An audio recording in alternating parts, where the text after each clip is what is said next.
The thing is that politicians will never allow that to happen, because we know that many politicians that we have in the country right now, the only reason why they are still relevant is this issue of race. And when we talk about non-racial South Africa, their agents are coming to attack us.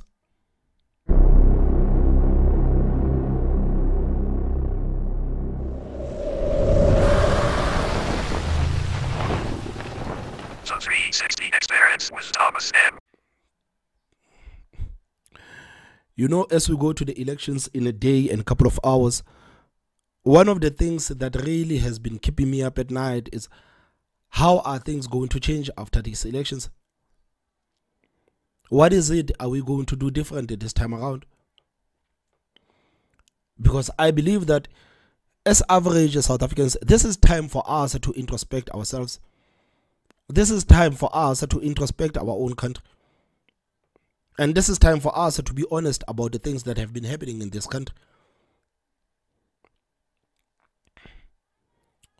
You know, me personally, when I look at South Africa, when I'm trying to assess what is happening in the country, it's almost as if we don't have a national identity. We stand for nothing. We are living for the sake of living. We are not striving for anything.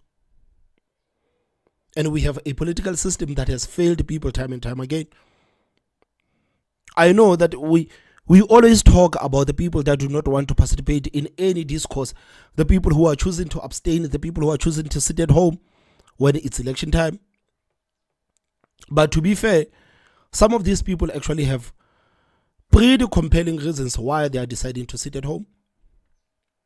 We may not like those reasons. We may not like the fact that these people are choosing to sit at home and saying, I don't want to participate because nothing is going to change. My vote is not going to change anything. Because these people that have been paraded are not good enough. These political parties that have been paraded are not good enough. We already have over 10 political parties in parliament right now as we speak. What have they done for the people of this country? So what is adding 350 political parties going to do?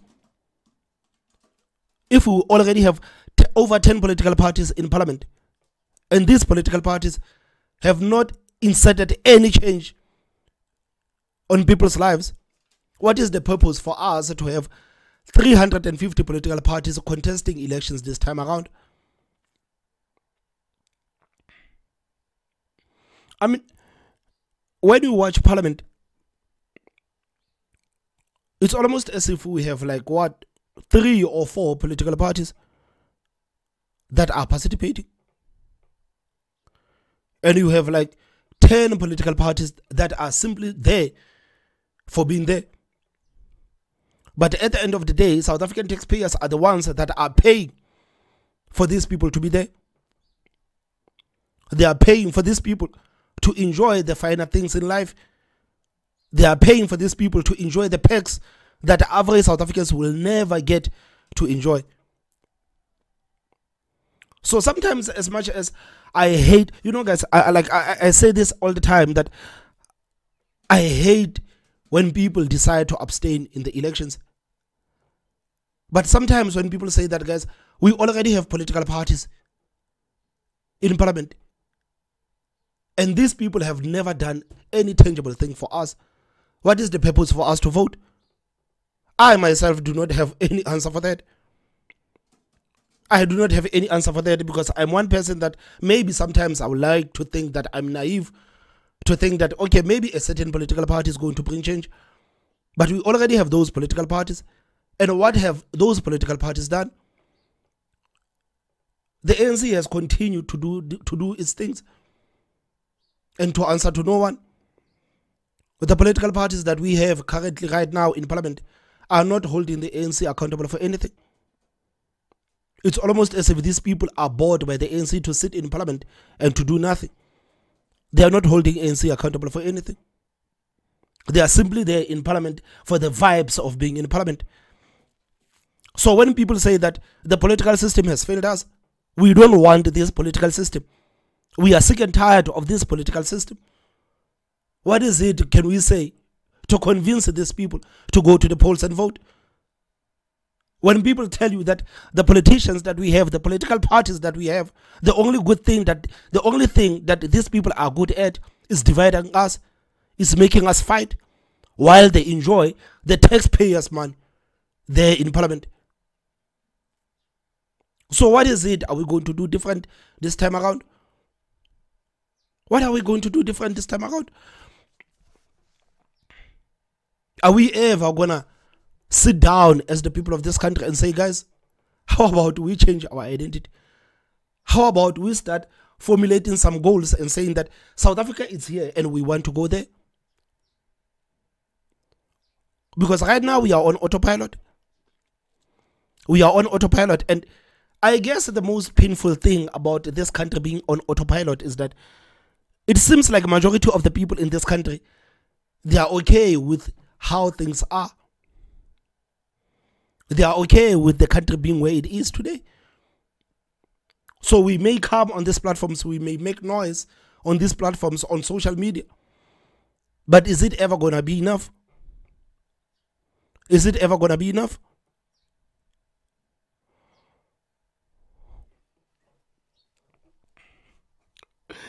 Man, these elections, man.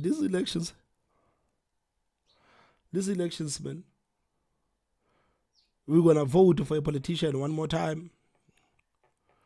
We're going to vote for politicians so that their political parties can have nice things, man, so they can live a good life. You remember last time when we did that interview with Organic Humanity Movement, man? Some of the things that they said are starting to make sense to me right now. One of the goals that Organic Humanity Movement wants is to dissolve the political parties. Dissolve this political system that has suppressed the people of this country.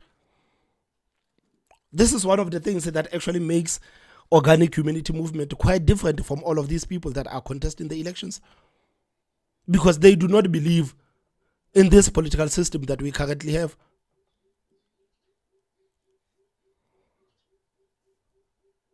What is it are we going to do different this time around?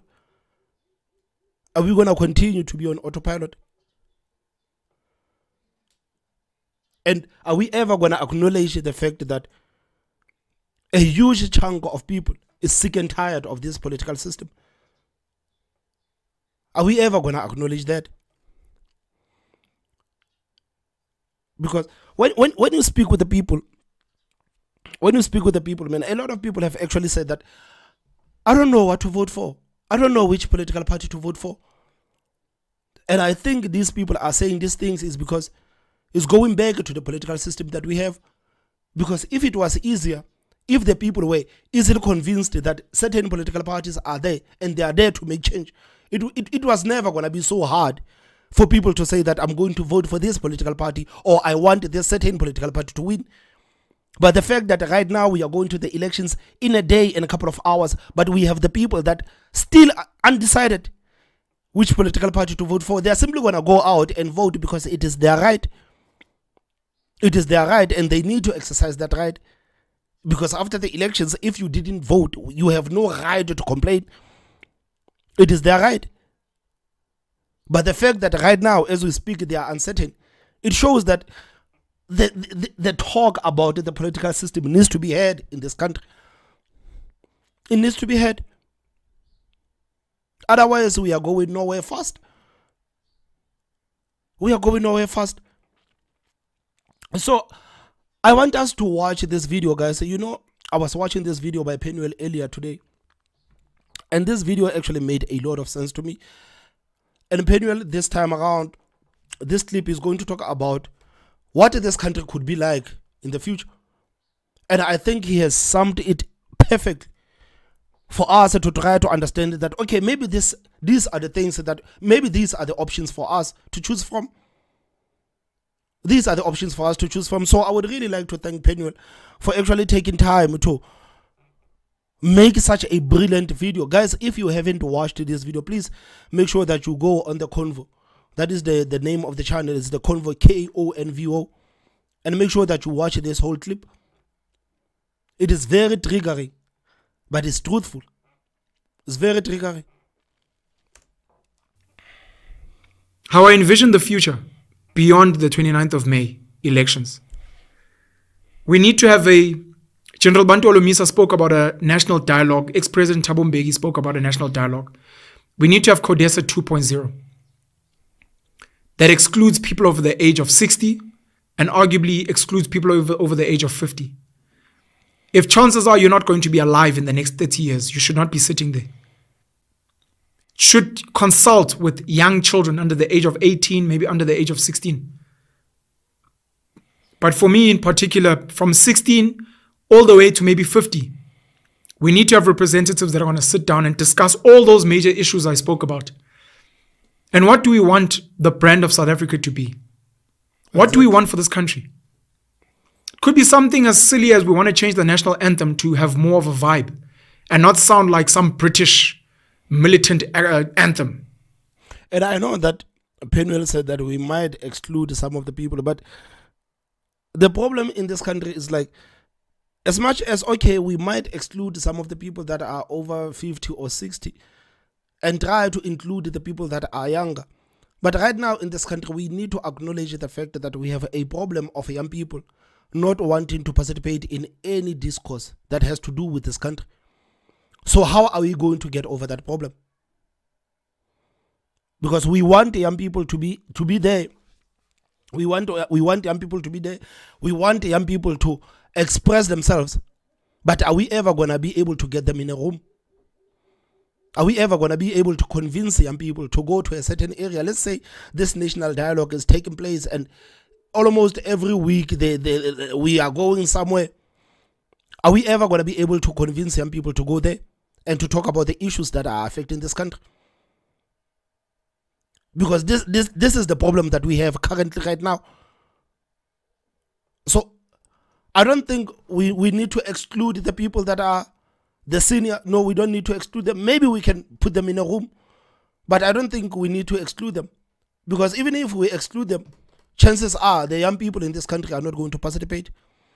We're going to end up being where we are right now because young people are choosing not to participate. Young people do not want to have any discourse, no political discourse, no nothing. They simply want to groove, have a good time and complain about things. So are we ever going to be able to get young people in a room? That is my question. And what do we want the brand of South Africa to be? What do we want for this country? It could be something as silly as we want to change the national anthem to have more of a vibe and not sound like some British militant anthem. Boring. You watch Bafana Bafana when the guys are busy warming up and ikwicho. That is South African culture. Not that's not South Africa, boy. Maybe create a cooler flag. What culture do we want? What kind of a nation do we want to be? A musical nation where every kid can DJ and make music and dance? So be it. But make sure that we put a price on it and the rest of the world is paying us for our talents. Do we want to be a comedic country? And people could laugh. Come on. You're like, bro, some of the wealthiest people in this country are comedians, are musicians. Black Coffee, Shimza, Zakes Bantwini, Trevor Noah. These are people bringing in foreign currency.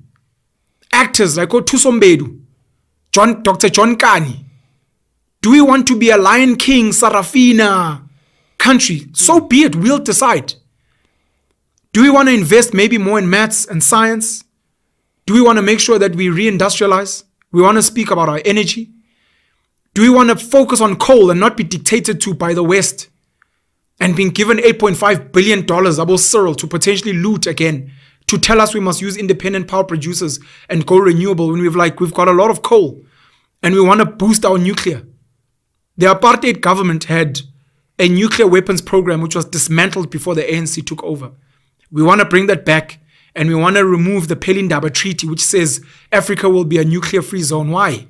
When America's got nuclear weapons, when parts of Europe have nuclear weapons, when Russia has nuclear weapons, when North Korea and China have nuclear weapons, when the Middle East have nuclear weapons, but Africa, the poorest continent, must not be able to defend itself. Pen, we don't need nuclear weapons. If we don't need nuclear weapons, then we don't need the police. We don't need soldiers. That means we don't need sovereignty. That means we're fine with being the puppets of other nations. We need to speak about land.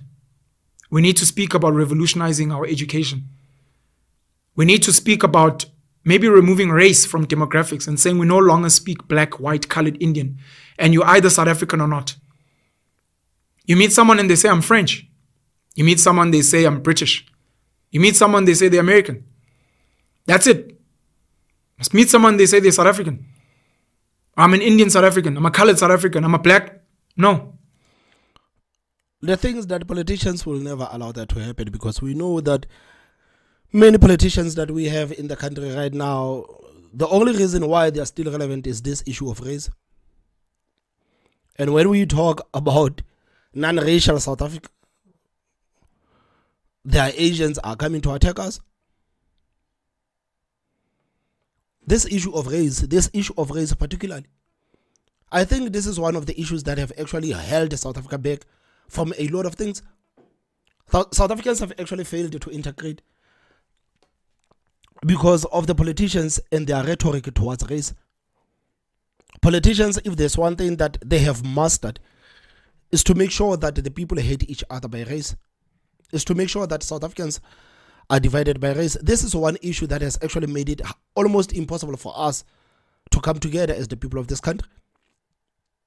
So when some of the people like us come and say that, guys, we need to really start looking at these things, and we need to start looking at getting rid of these politicians that are making it impossible for us to actually learn about each other, learn about each other's culture. These people have agents that are working overtime, coming and reminding South Africans that, guys, do not ever try to associate yourself with these people. We have the people that are reminding the colored communities that you need to hate black people, you need to hate white people. We have the people that are reminding black people consistently that you must not mix with the Indian, you must not mix with such and such. We have that in South Africa.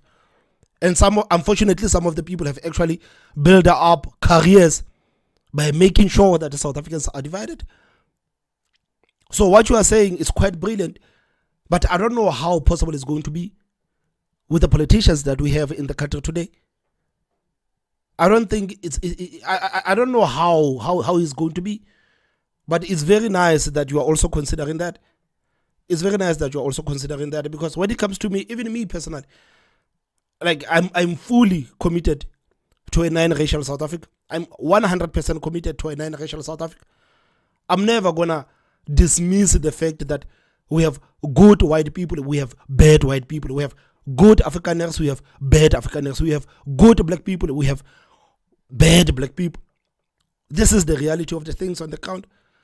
But I think the people who actually want to know about each other and learn about each other's cultures, we are a majority. The people who want to be segregated, I don't think they are a majority in the country. But you know how the things are in this country. When there's a good story of a black person and a white person coming together, that story will never get the media that it deserves. It will never get the attention that it deserves. But when there's a story of a white person and a black person clashing, all of a sudden all the media houses are on that story, to making sure that the South Africans understand that black people are fighting with white people. But when black people and white people are coming together somewhere doing something nice, that story will never get the media attention. So this is where we are in this country right now. This is where we are. And it is so hard for the people that are fighting for non-racial South Africa. Because even the people on the ground, it's almost as if they have been, programmed to know that I'm a black person. I cannot stand side by side with an Afrikaner. I cannot stand side by side with an Indian. Actually, an Indian is my enemy. That Afrikaner is my enemy.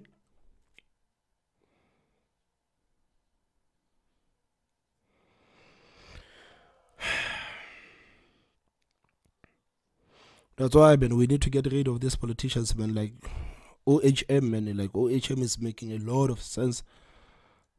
we will never achieve some of the things that Penuel is talking about, simply because we have been divided.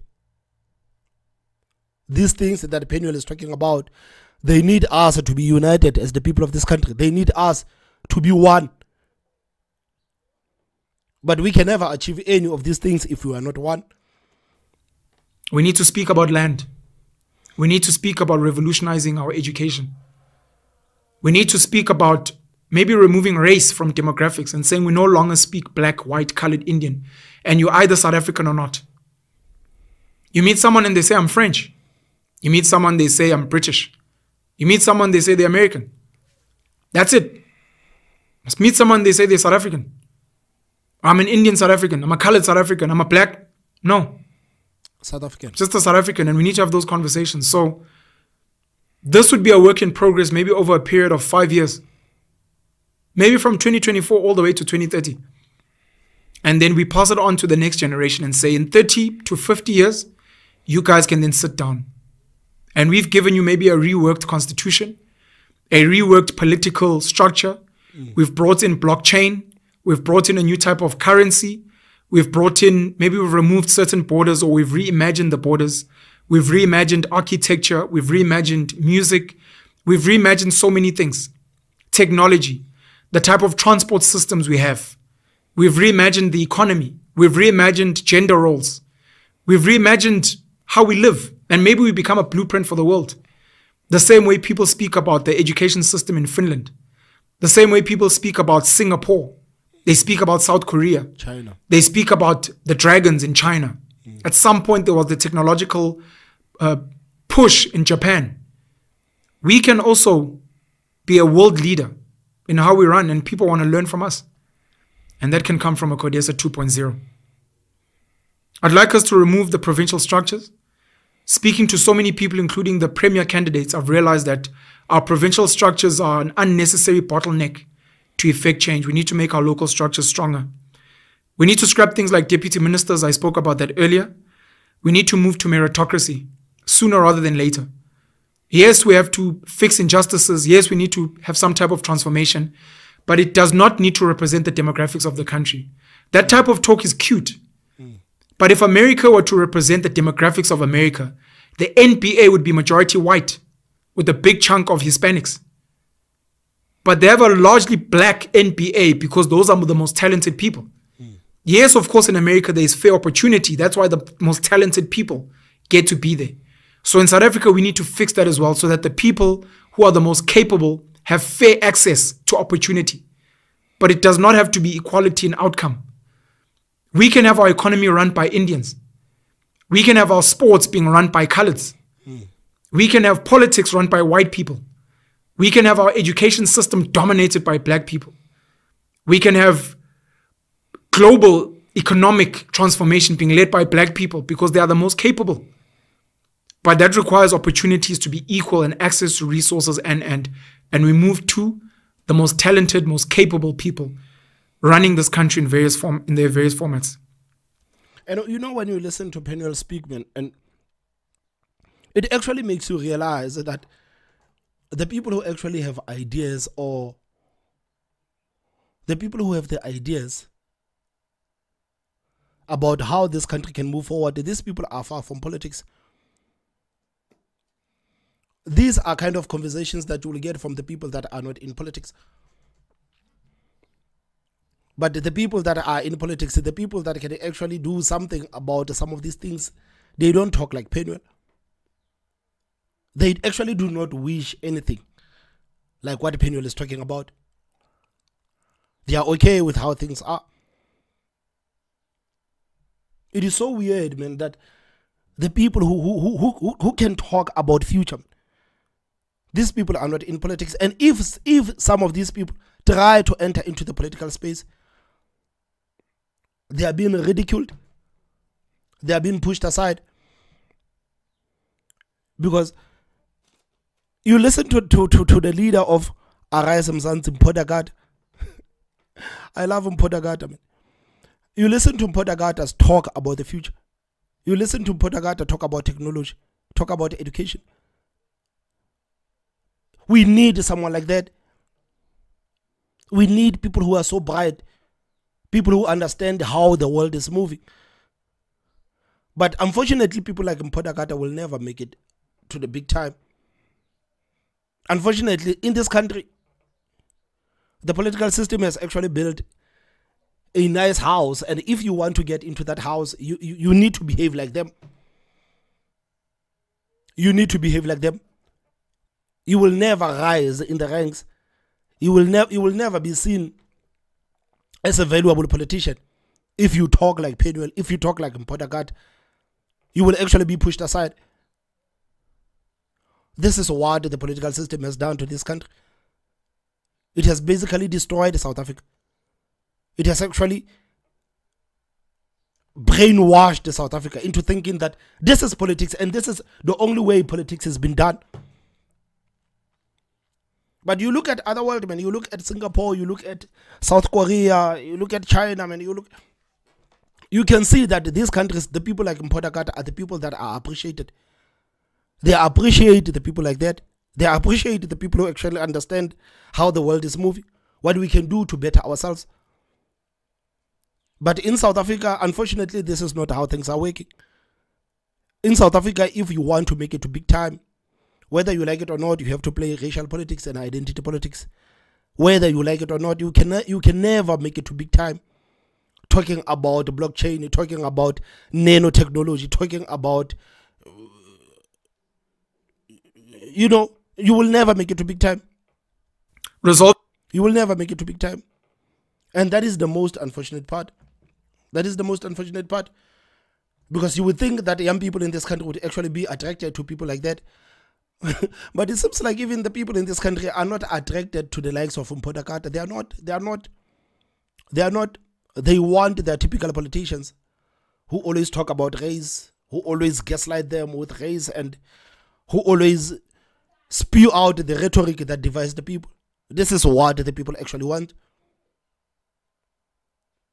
It's so unfortunate, man. It's so unfortunate that the people who actually have ideas about how this country is going to move forward are not in politics. Solving the land issue I spoke about, true economic transformation, skills-based education, a proper energy mix as we move into the future, and different governance structures. That's going to be my closing point. We need to open our mind beyond government and politics. The Vatican City is run by a church, the Roman Catholic Church. Very tiny country. It might be the smallest country in the world. It is run. It's got its own currency. It is run by the church.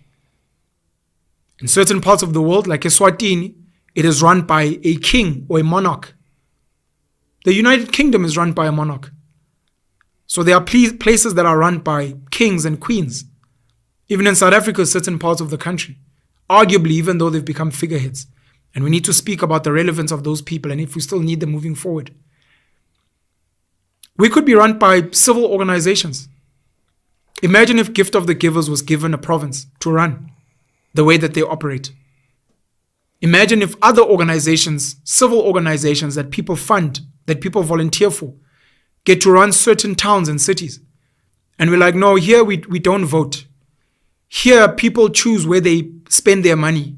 And wherever they spend their money, whether it's a civil organization, whether it's a church, whether it's a business, that businessman, may he rest in peace, Raymond Ackerman, in this area, he gets to run the town because he's the wealthiest person here. It's not that Raymond Ackerman is the wealthiest person here, or Christo Visa, or Yanni Mouton, or Patrice Motsipe, or whoever. It's not that they are the richest and then they get to fund the politicians. No, they get to run the town. This is ShopRite City. Everyone here is run because of ShopRite and Christo Visa. Brian Joffy, the guys that would run Bidvest, it's run by this place. And if you're not happy, you stop buying from them and you buy from the next person. Basically, what Penuel is saying is that, man, we need to we need to adopt what Orania is doing. But I know Penuel wouldn't say that because, man, I think he doesn't want the smoke. But basically, it is what Penuel is saying. Because Orania is run by an organization and is doing an amazing job. But you guys know the backlash that I got when I was speaking about Orania. and trying to make people aware that, guys, maybe we need to start looking at how these people are doing things.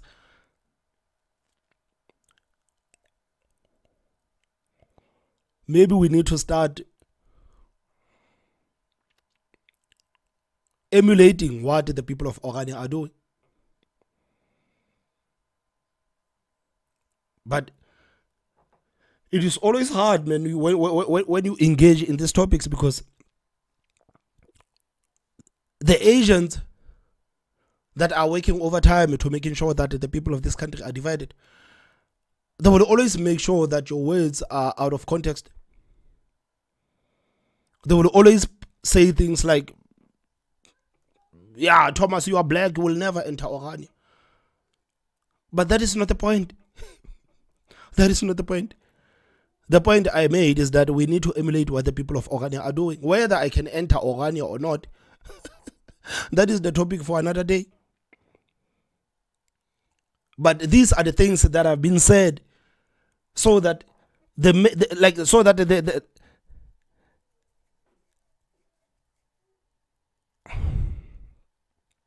are the things that have been said, man. So that the whole purpose of the video is missed. The whole context of the video is mixed. Because when we talk about these things, we never said that we want to live in Orania. But I would love to live in a community that does things like Orania. I guess this is what I'm trying to say.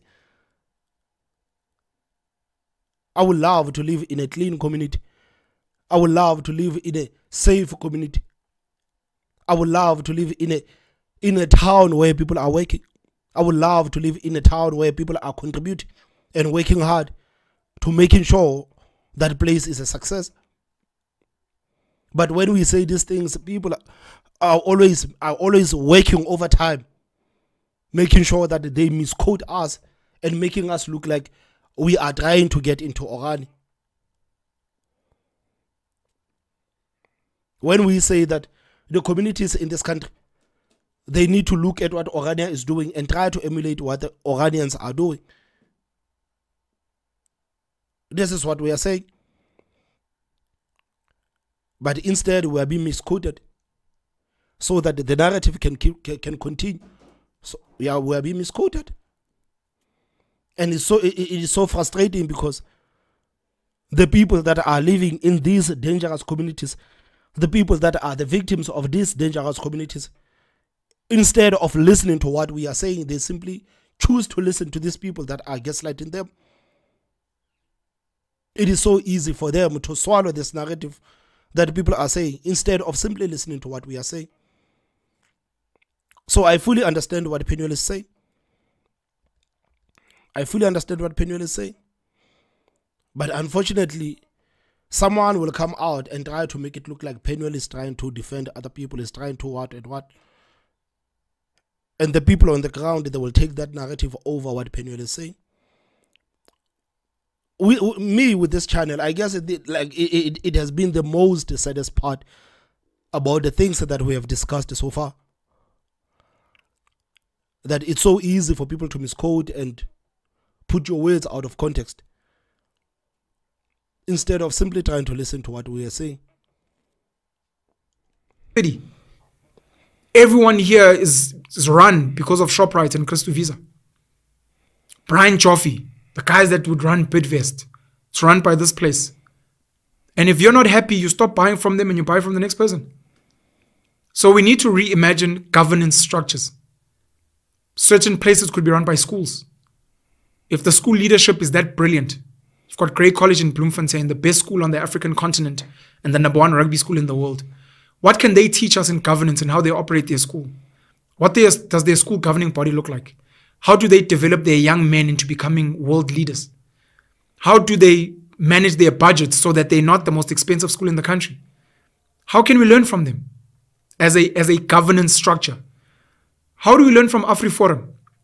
350,000 paying members. They raise over 45 million rand a month. They've been able to hold government to account. They've worked with Solidarity and they've built a skills institution called Soltech. How can there's a governance structure be given a chance to run certain parts of society? And people are not voting for them.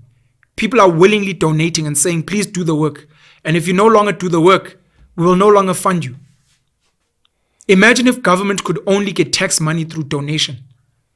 To say we will donate to this political party to do this work. And if they're not doing it anymore, we will donate to someone else. In South Africa, we pay forced tax. And then many of us, middle and upper class, we pay additional taxes. Education in this country per the constitution is meant to be free.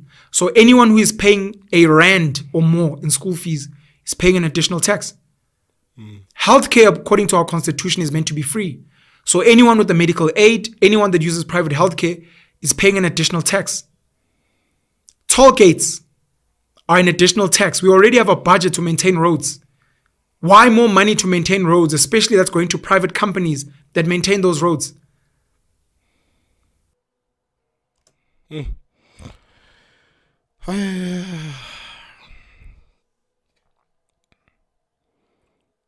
guys, man, it's getting sad, man. It's getting sad.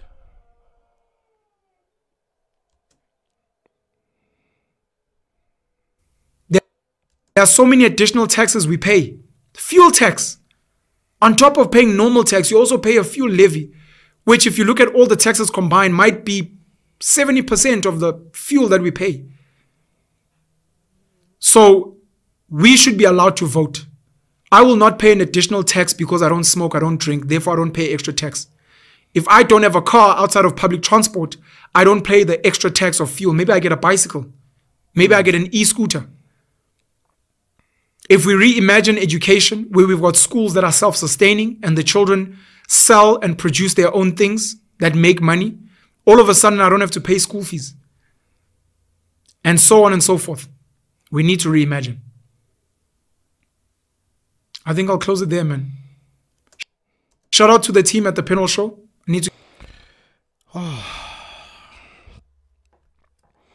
Do you guys think that the political system that we have will ever allow us to have these kind of conversations? Do you think that that national dialogue will ever take place?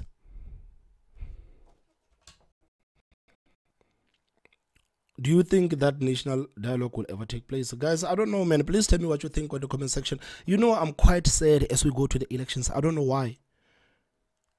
But I'm quite sad, man. I don't want to lie. I am sad. I am not optimistic. I am so sad at the situation that we are in. I'm so sad, man. This is the reason why, again, that I've took some time and to try to maybe to spend some time with my family, try to spend some time with my boys, spend some time with my woman, and live my life and not participate in and not engage with these things of politics. Because I'm sad, maybe I wanted to live in that bubble for some time.